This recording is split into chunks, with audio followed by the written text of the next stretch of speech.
بسم الله الرحمن الرحيم. باب ما جاء أن الأيمنين أحق بالشرب. وبه قال حدثنا الأنصاري قال حدثنا معن قال حدثنا مالك عن ابن شهاب وبه قال حدثنا قتيبة عن مالك عن ابن شهاب عن أنس بن مالك أن رسول الله صلى الله عليه وسلم أتي بلبن قد شيب بماء عن يمينه أعرابي وعن يساره أبو بكر فشرب ثم أعطى الأعرابي وقال الأيمن فالأيمن. باب ما جاء أن الأيمنين أحق بالشرب. ডান পাশে যারা অবশিষ্ট থাকে, পানের অবশিষ্ট অংশের ব্যাপারে তারাই অধিক হক রাখে, এই সম্পর্কিত বাব। গতকাল বলেছিলাম যে পানের যে সমস্ত সুন্নত আছে, আদব আছে, এর মধ্যে এটাও একটা।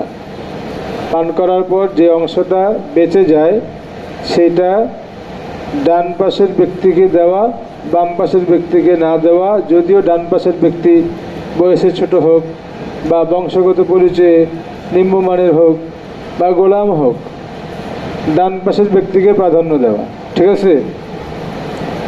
তো আন্নাল আইমানিনা আহাক্কু বিশ্বরবি, ডান পাশে অবস্থিত লোকেরাই পানীয়ের ব্যাপারে অধিক হকদার। তো আন ইবনে শিহাবিন রাহিমাহুল্লাহ আন আনাস ইবনে মালিকিন রাদিয়াল্লাহু আনহু আন্না রাসূলুল্লাহি সাল্লাল্লাহু আলাইহি ওয়াসাল্লাম উতিয়া বিলাবানিন ক্বাদ শিবা বিমাইন। আল্লাহর রাসূল সাল্লাল্লাহু আলাইহি ওয়াসাল্লামের কাছে এমন দুধ নিয়ে আসা হলো যেই দুধের সাথে খলিতা বিমাইন, পানি মিক্স করা হয়েছে, অর্থাৎ পানি মিশ্রিত দুধ নিয়ে আসা হলো। এমনিতে দুধের মধ্যে পানি মিক্স করা হয়, একাকি শুধু দুধটা খেলে ফায়দা যেমন বেশি, কিছু সমস্যাও হয়। তোমার কোষ্ঠকাঠিন্যের সমস্যা দেখা দেয়। দুধের সাথে পানি মিক্স করে খেলে এটা সমাধান হয়। আয়াতে হলো দুধে পানি মিক্স করা দ্বারা দুধের পরিমাণ বাড়ানোর উদ্দেশ্য থাকে। গরিবদের ক্ষেত্রে 1 কেজি দুধের মধ্যে 1 পা পানি দিলে তো দেখা গেছে দুধটা জাল দেওয়ার পরও 1 কেজি থাকে। আর 1 কেজি দুধ যদি পানি ছাড়া জাল দাও, তো জাল দেওয়ার পরে এটা 1 পা কমে যায়। বাকি আল্লাহর রসুল দুধের সাথে পানি মিক্স করে খেয়েছেন, সেটা অন্য কারণে। ওরা তো দেখবো অনেক হাদিসে পড়বা যে দুধ দহন করার সাথে সাথে না পান করছে, মানে কাঁচা দুধ পান করতেন। অনেক হাদিসে দেখবা যে দুধটা দহন করে এনেই পান করেছে। তো কাঁচা দুধ খাইতে কোনো সমস্যা না, অভ্যাস করলেই হয়। আমরা ছোটবেলা কাঁচা ডিম খাইতাম, হ্যাঁ,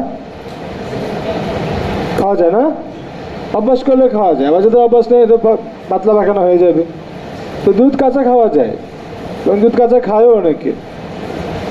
তো কাঁচা দুধ পান করতেন। তো দুধটা দহন করে নিয়ে আসছে, গরম দুধ ছিল। দুধ যখন দহন করে, যারা দহন করে বলতে পারে দুধ গরম থাকে। তো ওই দুধের গরমিটাকে নর্মাল করার জন্য একটু পানি মিক্স করে দিতেন, আর অন্য কিছু না। বুঝে আসছে?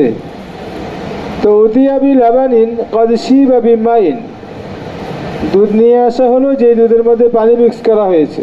এই হাদিসটা বুখারীতে লম্বা করে আছে যে মূলত আল্লাহ রসুল একবার ওনাদের বাসায় গেছেন, আনাস রাদিয়াল্লাহু আনহুর বাসায় গেছেন। তো ওখানে যাওয়ার পরে ওই বকটি থেকে দুধ দহন করে নিয়ে আসছেন এবং ঘরে যে পানির মশক ছিল সেই মশক থেকে তোমার পানি এনে মিক্স করে দিচ্ছেন। এরপর রসুল খেয়েছেন। ওয়ান ইয়ামিনিহি আরাবিয়ুন ওয়ান ইয়াসারিহি আবু বকর রাদিয়াল্লাহু আনহু। আল্লাহ রসুল এমন পজিশনে বসেছেন যে তার ডান পাশে ছিল একজন আরবি বেদুইন মানুষ, গ্রাম্য মানুষ, আর বাম পাশে ছিলেন আবু বকর রাদিয়াল্লাহু তাআলা আনহুর মতো একজন বয়সেও বড়, সব দিক থেকে বড় একজন সাহাবী। ফাশারিবা, হুজুর পান করলেন। সুম্মা আতাল আরাবিয়্যা, অথবা অবশিষ্ট অংশ ওই আরবিকে দিলেন। বুখারী রাওয়ায়াতে ওইটাও আছে। ওমর রাদিয়াল্লাহু আনহু বলেন, হুজুর আবু বকরকে দেন, মুরব্বী মানুষ, ওনাকে দেন। হুজুর এটা শোনেন নাই, বরং আরবিকেই দিয়েছেন। وقال الأيمن فالأيمن والأيمن فالأيمن আল আইমানু ফাল আইমানু বললে এটা মুবতাদা, খবর আহাক্কু। আল আইমানু ফাল আইমানু আহাক্কু, অথবা আল আইমানা ফাল আইমানা আতিল আইমানা ফাল আইমানা বা আতিরিল আইমানা ফাল আইমানা। ডান পাশের ব্যক্তিকে দাও বা ডান পাশের ব্যক্তিকে প্রাধান্য দাও। আল আইমান ফাল আইমান মানে ডান দিক থেকে দিয়ে যাও। প্রথমে সর্বডানে যে আছে সে, এরপরে তার সাথে যে আছে সে, এইভাবে যাবে। বুঝে আসছে? চলো। وفي الباب عن ابن عباس وسهل بن سعد وابن عمر وعبد الله بن بصر هذا حديث حسن صحيح. چلو. باب ما جاء أن ساقي القوم آخرهم شربا. وبه قال حدثنا قتيبة قال حدثنا حماد بن زيد عن ثابت البنياني عن عبد الله بن رباح عن أبي قتادة عن النبي صلى الله عليه وسلم قال ساقي القوم آخرهم شربا. ساقي القوم وساقي القوم آخرهم شربا, যার উপর পানি পান করানোর জিম্মাদারি আছে সে সর্বশেষে পান করতে হবে, সে সর্বশেষ পান করবে। যার উপরে পানি পান করানোর জিম্মাদারি আছে, সাকিউল কওম, যে উপস্থিত জামাত সবাইকে পান করায়, আখিরুহুম শুরবান, সে তাদের সর্বশেষে পান করবে। এই হাদিস থেকে অনেক কিছুই বোঝা যায়। মূলত এই হাদিসের সম্পর্ক হলো ওনাদের অবস্থার সাথে। ওনাদের ওখানে পানির স্বল্পতা ছিল, পানির সংকট ছিল। ইচ্ছা করলেই কেউ 1 বোতল 2 বোতল পানি খেয়ে ফেলবে, যে সুযোগ ছিল না। সীমিত পানি সবাই সীমিত আকারেই পান করতে হইত। এখন যাকে পান করানোর দায়িত্ব দেওয়া হয় সে যদি আগেই ইচ্ছা মতো খেয়ে ফেলে তাহলে তো বাকি পড়াটা পাবে না। কথা হলো সবাইকে আগে পরিমাণ মতো পান করাও, তো তোমার পরিমাণ মতো থাকবে। না থাকলে তুমি পান না করবা, কিন্তু যাদেরকে পান করানোর জিম্মাদারি দেওয়া হয়েছে তাদেরকে পান করাতে হবে। এই একই মাসালা খাদ্যের ক্ষেত্রেও, কারোর উপর জিম্মাদারি আসলে যাদেরকে খাওয়ানোর জিম্মাদারি তাদেরকে আগে খাওয়াইতে হবে। এরপরে খাবার থাকলে খাদেম খাবে, না থাকলে না খাবে। বুঝে আসে নাই? আমরা মাদ্রাসা বসে এরকম করি না, আর আমার আগে তোমাদেরকে খাওয়াই নেই, তোমাদের প্রাপ্য যেটা সেটা খাওয়াই নেই। তারপরে মেহমানদের খাওয়ানোর পরে যদি খাবার আবার থাকে তোমাদেরকে দেই, না থাকলে না দিই, তাই না? বলতে পারে না, এরকমই তো হয় এখানে। তো মাসালা এটাই, মূল লক্ষ্য হলো যেন খেয়ানত না হয়। কি না হয়? খেয়ানত না হয়। এই হাদিস থেকে আমরা যেটা বুঝতে পারি সেটা হলো ব্যক্তিগত স্বার্থ, ব্যক্তিগত ফায়দা, আর জাতিগত স্বার্থ, জাতিগত ফায়দা। যে সমাজের নেতৃত্ব দিবে, একটা দলের নেতৃত্ব দিবে, তাকে তার ব্যক্তিগত স্বার্থের আগে জাতিগত স্বার্থকে দেখতে হবে, এবং ব্যক্তিগত স্বার্থের উপরে জাতিগত স্বার্থকে প্রাধান্য দিতে হবে। এক জায়গায় জাতির স্বার্থ নাই, তোমার ব্যক্তিগত স্বার্থ আছে, এই ব্যক্তিগত স্বার্থের জন্য জাতিগত স্বার্থকে বিক্রি করে দিলা। এদেরকে আমাদের বাংলা ভাষায় বলে গাদ্দার বা দালাল। এটা আমাদের মধ্যে হয়, অহরহ হয়, ওলামায়ে মধ্যে আরো বেশি হয়। ব্যক্তিগত স্বার্থের জন্য জাতিগত স্বার্থকে বিলীন করে দেয়। এইটা যেন না হয়, এই হাদিসের শিক্ষা এটাও। বুঝে আসছে? চলো। وفي الباب عن ابن أبي أوفى هذا حديث حسن صحيح. চলো। باب ما جاء أي الشراب كان أحب إلى رسول الله صلى الله عليه وسلم. আল্লাহর রাসূলের কাছে কোন ধরনের শরাব বা পানীয় বেশি প্রিয় ছিল? চলো।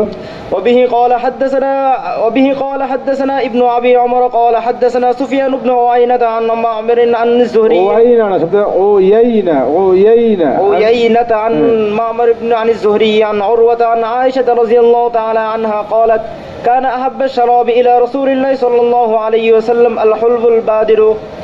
هكذا رواه غير واحد عن ابن عيينة. عن عائشة رضي الله تعالى عنها قالت كان أحب الشراب إلى رسول الله صلى الله عليه وسلم الحلو البارد، الحلو البارد. كان أحب الشراب إلى رسول الله صلى الله عليه وسلم الحلو البارد.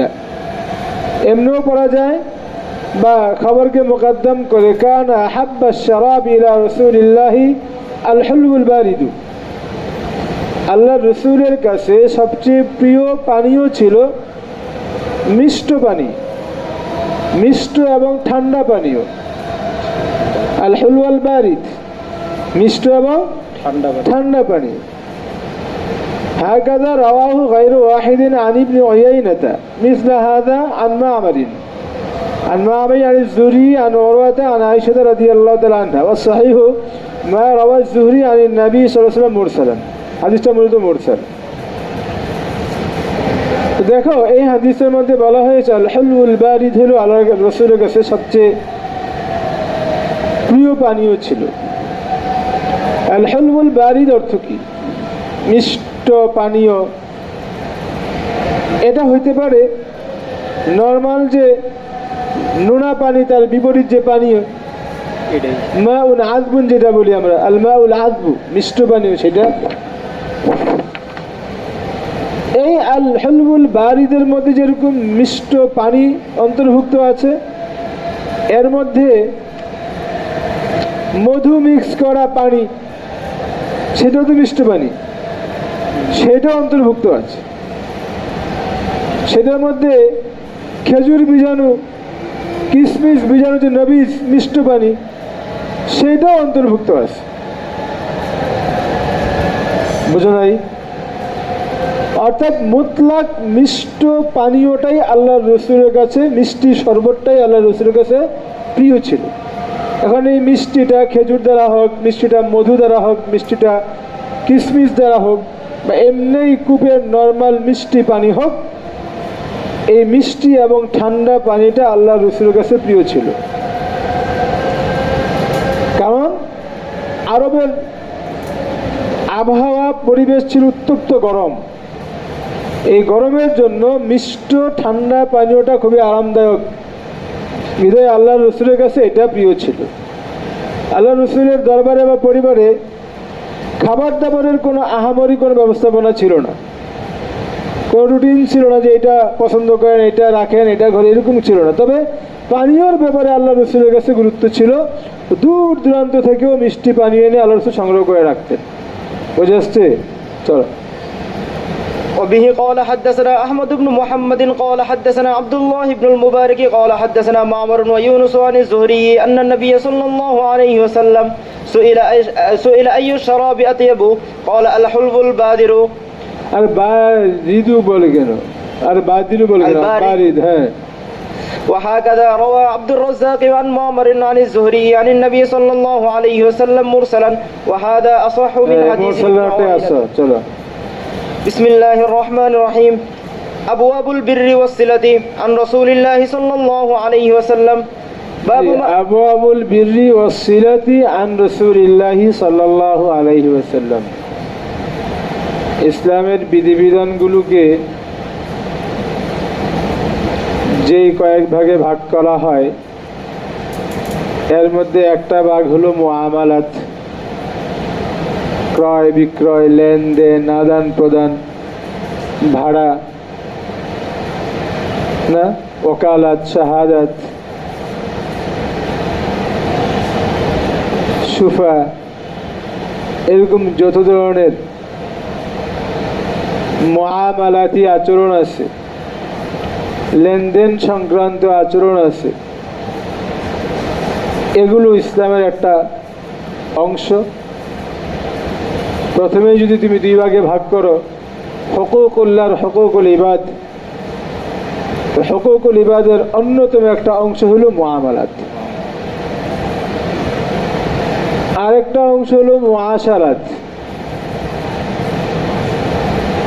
তোমার সাথে আমার আচরণ কেমন হবে, চলাফেরা কেমন হবে, কথাবার্তা কেমন হবে, বড়দের প্রতি ছোটদের আচরণ কেমন হবে, ছোটদের প্রতি বড়দের আচরণ কেমন হবে, শ্রমিকের প্রতি মালিকের আচরণ কেমন হবে, মালিকের প্রতি শ্রমিকের আচরণ কেমন হবে, সন্তানদের প্রতি পিতামাতার আচরণ এবং দায়িত্ব কি, পিতামাতার প্রতি সন্তানের দায়িত্ব আচরণ কি, আত্মীয় স্বজনের প্রতি তোমার দায়িত্ব আচরণ কি, তোমার প্রতি আত্মীয় স্বজনের দায়িত্ব কি, পাড়া প্রতিবেশী যারা আছে এদের সাথে তোমার আচরণ কেমন হবে, আবার তোমার সাথে এদের আচরণ কেমন হবে, ছাত্র হিসেবে শিক্ষকের সাথে তোমার আচরণ কেমন হবে, শিক্ষকের আচরণ তোমার সাথে কেমন হবে, এগুলো মুআশারাত। এগুলো কি মুসান্নিফ আলাইহির রাহমা আমাদের সামনে যে বাব আছে সেই বাবের মধ্যে মুআশারাত সংক্রান্ত আলোচনা করেছেন। এই বাবের মধ্যে প্রায় 146টা হাদিস আছে, সবগুলি মুআশারাত সংক্রান্ত আলোচনা, যার প্রত্যেকটাই আমাদের বাস্তব জীবনের সাথে সম্পর্কিত। বুঝে আসছে? তো আবওয়াবুল বিররি ওয়াসসিলাতি, বিররুন কাকে বলে? শাব্দিক তর্জমা করলে আমালে খায়ের, নেকি এবং সিলা, আত্মীয়তার সম্পর্ক রক্ষা করা, এ সংক্রান্ত এই আবওয়াব বা কিতাব। বিররুনের অর্থ হইল ইসমুন জামিউন লিআনওয়াইত তাআতি ওয়াল আমালিল মুকাররাবাতি। বিররুন এমন একটা শব্দ যে জামিউন লিআনওয়াইল তাআত, যা সব ধরনের ইবাদতকে নিজের মধ্যে অন্তর্ভুক্ত করে। অর্থাৎ বিররুন শব্দটা সব ধরনের নেকির কাজের ক্ষেত্রে ব্যবহার হয়। ব্যাপক, বিশাল ব্যাপক একটা শব্দ। এই বিররুনের মধ্যে সব আছে, সব ধরনের নেকি এই শব্দের অন্তর্ভুক্ত আছে। আবার কেউ কেউ বলেছেন এখানে বিররুন দ্বারা বিররুল ওয়ালিদাইন, সামনে বাবই আসতেছে, এখানে আমাদের সামনে যে বাব আসবে বিররুল ওয়ালিদাইন লেখা নেই, আছে। এখানে বিররুন দ্বারা উদ্দেশ্য ছিল আল ইহসান ইলাল ওয়ালিদাইন, পিতামাতার প্রতি ইহসান করা, অনুগ্রহ করা। দিদ্দুল উকুকিল ওয়ালিদাইন, পিতামাতার অবাধ্য না হওয়া, তাদের অনুগত থাকা, তাদের বাধ্যগত হওয়া, এইটা হলো উদ্দেশ্য। বুঝেছে নাই? অর্থাৎ এখানে বিররুল ওয়ালিদাইন উদ্দেশ্য হলো আল ইহসান ইলাল ওয়ালিদাইন, দিদ্দু উকুকিল ওয়ালিদাইন, পিতামাতার অবাধ্য না হওয়া, এটা উদ্দেশ্য। আর সিলাতুন দ্বারা উদ্দেশ্য কি? সিলাতুনের মূল অর্থ হলো অসলু সেইই বিশেই, একটা বস্তুকে আরেকটা বস্তুর সাথে মিলিয়ে দেওয়া, একটা বস্তুকে আরেকটা বস্তুর সাথে মিলিয়ে দেওয়া। এখানে সিলাতুন দ্বারা উদ্দেশ্য হলো আত্মীয়তার সম্পর্ক বজায় রাখা, আত্মীয়তার সম্পর্ক রক্ষা করা, চাই সেই আত্মীয়তা আল আকারিব মিনান নাসাব হক আও মিনাস সিহর হক, শ্বশুরালয় সংক্রান্ত আত্মীয়তা হোক অথবা তোমার বংশগত আত্মীয় হোক। আত্মীয় এবং প্রতিবেশীদের সাথে সম্পর্ক রক্ষা করা, বজায় রাখা। ঠিক আছে, চলো বাবু মাজা ফি বিররিল ওয়ালিদাইন পড়ো। এই পানি খাওয়া একটু। وبه قال حدثنا بندار قال حدثنا يحيى بن سعيد قال حدثنا بهز بن حكيم حدثني أبي عن جدي قال قلت يا رسول الله صلى الله عليه وسلم من أبر؟ قال أمك. قال قلت ثم من أبى؟ ثم من؟ قال أمك. قال قلت ثم من؟ قال أمك. قال قلت ثم من؟ قال ثم أباك ثم الأقرب فالأقرب.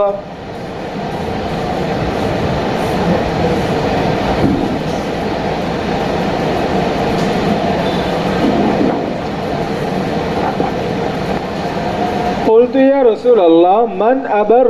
من أبر هذا فعل মুদ্রা শেষে জম্মা হয়, জবর হয় না। মান আবারু, আমি কার প্রতি সদাচরণ করব বা কার প্রতি বেশি ইহসান করব, কার আনুগত্য করব, যে অর্থে হলো قال أمك, আবার মাফুল, বলল তোমার মা। ক্বালা কুলতু সুম্মা মান, তিনি বলেন আমি বললাম হুজুর এরপরে কার?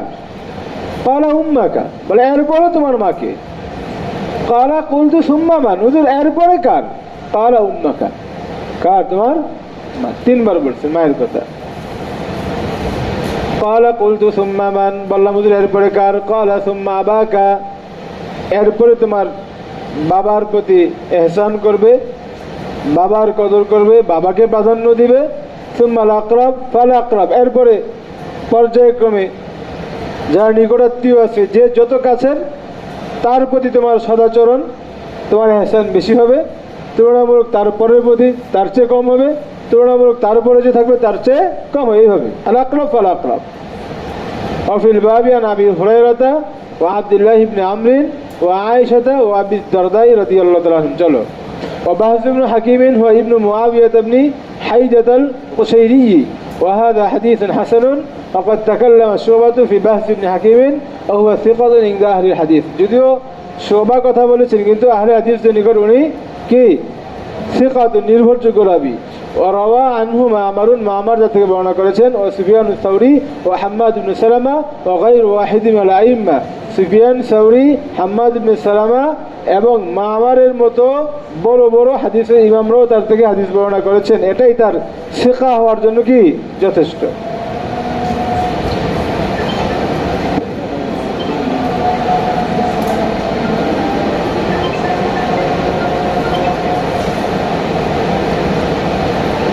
এই হাদিস থেকে বাবা মায়ের প্রতি ইহসান করার, বাবা মায়ের আনুগত্য করার, বাবা মার বাধ্যগত থাকার নির্দেশ বোঝা যায়।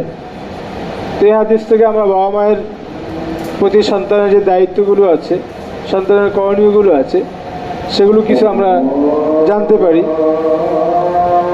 এক নম্বর কথা হলো, বাবা মা যদি মুহতাজ হন এবং সন্তানদের থেকে সাহায্য চান, তাহলে বাবা মাকে আর্থিক সহায়তা করা সন্তানদের উপর ওয়াজিব।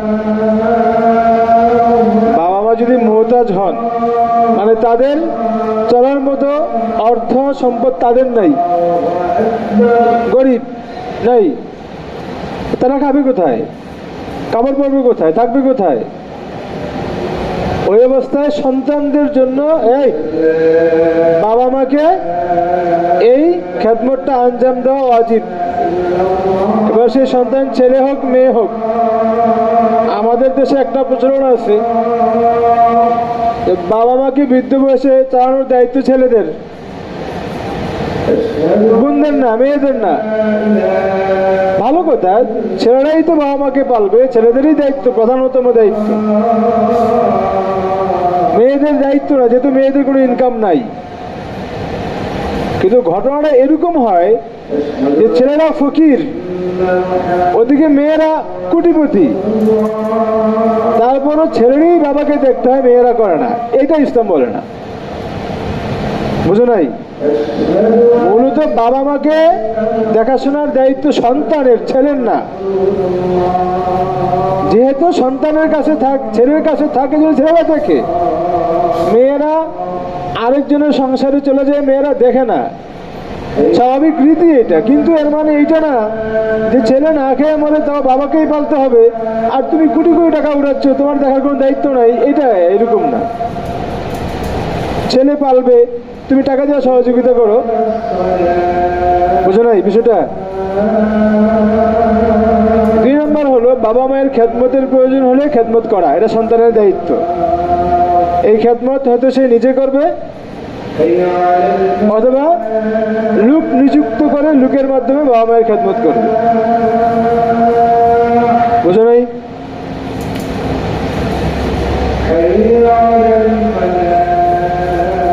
তিন নম্বর হলো, বাবা মায়ের হুকুমের আনুগত্য করা। যদি সেই হুকুমটা আল্লাহ আল্লাহ রসুলের আনুগত্যের বাহিরে না হয়, ততক্ষণ পর্যন্ত বাবা মায়ের হুকুমের আনুগত্য করা।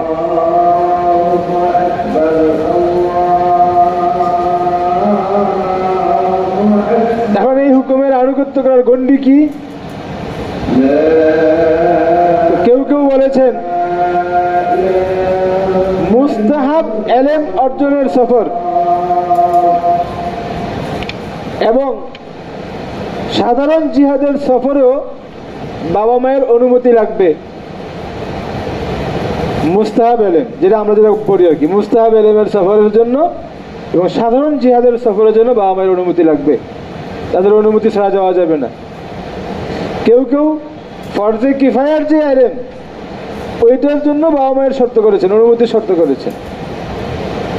বাকি ফরজে আইন পরিমাণ এলেম শেখার জন্য সফর এবং নফিলে আম যখন হবে, যখন খলিফা কর্তৃক সর্বব্যাপী জিহাদের ঘোষণা করা হবে, জিহাদ যখন ফরজে আইন হয়ে যাবে, ওগুলোর জন্য বাবা মায়ের অনুমতি লাগবে না।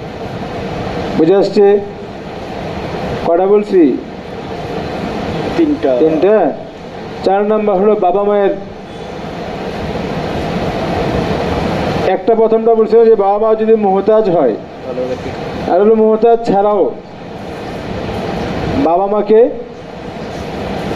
তোমার সামর্থ্য অনুযায়ী তাদের খরচ আঞ্জাম দেওয়া। এমনকি যদি বাবা মা কাফেরও হয়, যে বাবা মা কি হয়, কাফের হয়, তার কাফের জায়গায় সে কাফের, তোমার দায়িত্ব হলো বাবা মাকে খেদমত করা।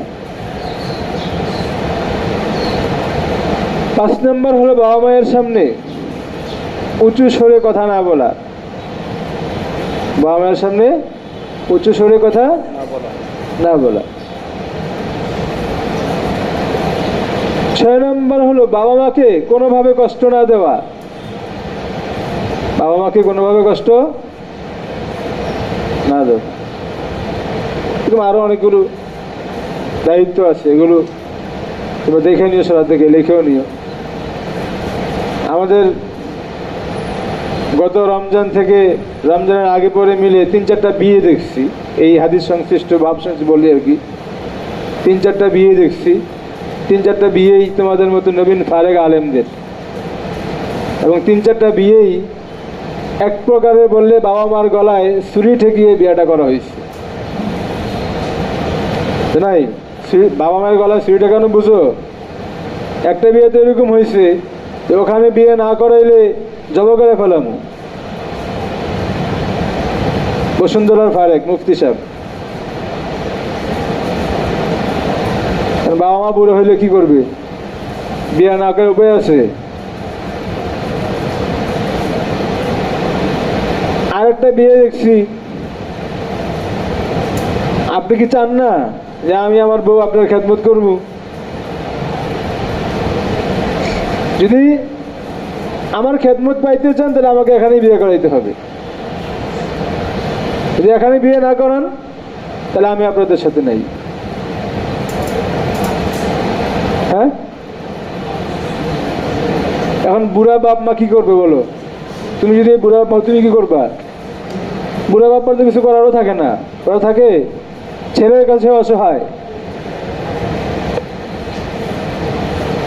এগুলো কিন্তু আমাদের আলেমদের দ্বারা হচ্ছে। এখন বাবা মা পরে তোমার খুশি হয়ে বিয়ে করাইছে, তো বাবা মা বলছে যে তোমার ভাই বোন আত্মীয় স্বজন কেউ তো বিয়েতে রাজি না, বলছে বিয়ে করবো আমি, বউ নিয়ে চলবো আমি। এখানে কে রাজি কে রাজি আমার দেখার দরকার নেই। আর হলো আমাদের হুজুরদের প্রেমের মানে হালাল ভার্সন। যারা অন্য জগতে প্রেম হিসাবে পরিচিত, আমাদের হুজুরদের এখানে এসে হলো যে আমার বউ আমি পছন্দ করবো, অন্যের কি, এটা হলো হালাল ভার্সন আর কি। তাহলে অন্যরা কি দোষ করেছে?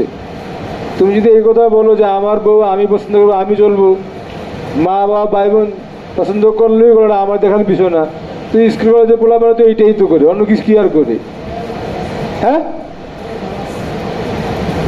ভালো খারাপ পরের কথা, তোমাদেরকে বাস্তবতা বলতেছি, এই রমজানের ঘটনাগুলো বলতেছি এবং আমাদের রিলেটিভ ঘটনাগুলো,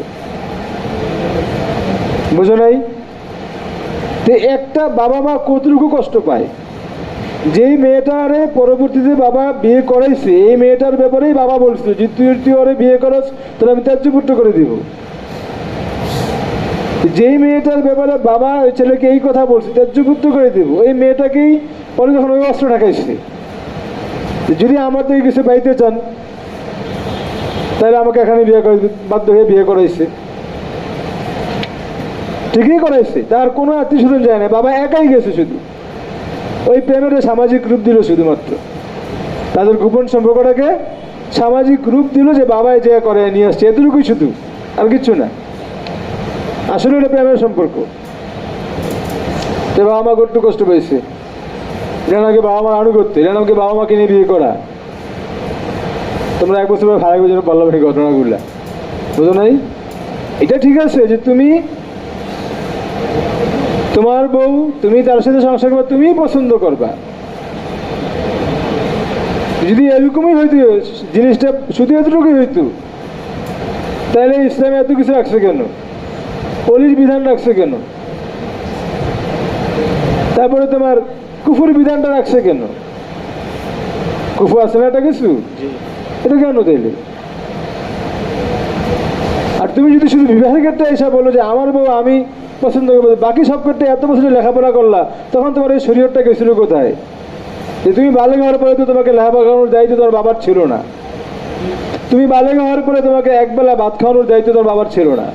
এটা তো শরীর মাসালা, তখন তোমার শরীরটা গেছিল কই? তা আমি বালেগ হয়ে গেছি, এখন আমার কামাই আমি খাবো, বাবা আপনার কামাই কিন্তু আমি আর নিবো না, এটা মাসালা না?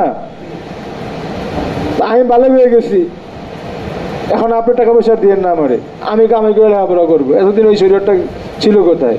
শরীরটা শুধু বউ নির্বাচনের ক্ষেত্রে কত নাই। তো এগুলো হলো মনে করো বাবা মাকে কষ্ট দেওয়া। আমাদের আলেমরাও দেয়, এইভাবেই দেয় আর কি, অন্যদের মতো এইভাবে দেয় না, কিন্তু এইভাবে দেয়। এগুলো খেয়াল করা। তোমার কোনো এরকম পছন্দ থাকলে প্রয়োজনে যাদেরকে দিয়ে বাবা মাকে তুমি বুঝাইতে এরকম বুঝাও, আগে আগে বুঝাও, সুন্দর করে বুঝাও, আপসের ভিতরে করার চেষ্টা করো। তো বাধ্য করে বাবা মাকে করা, বা বাবা মা যেখানে বিলকুল রাজি না সেখানে ওদেরকে বাধ্য করা। যদি সরান মাসালা জায়েজ, তোমার বউ তুমি বিয়ে করছো, এই যে মা বাবাকে ইদাউল ওয়ালিদাইন এটা যাবে কোথায়? বুঝো নাই? একটা জিনিস যদি একদিক থাকে না, অনেক দিক থাকে। একদিক থেকে এটা বৈধ, আর একদিক থেকে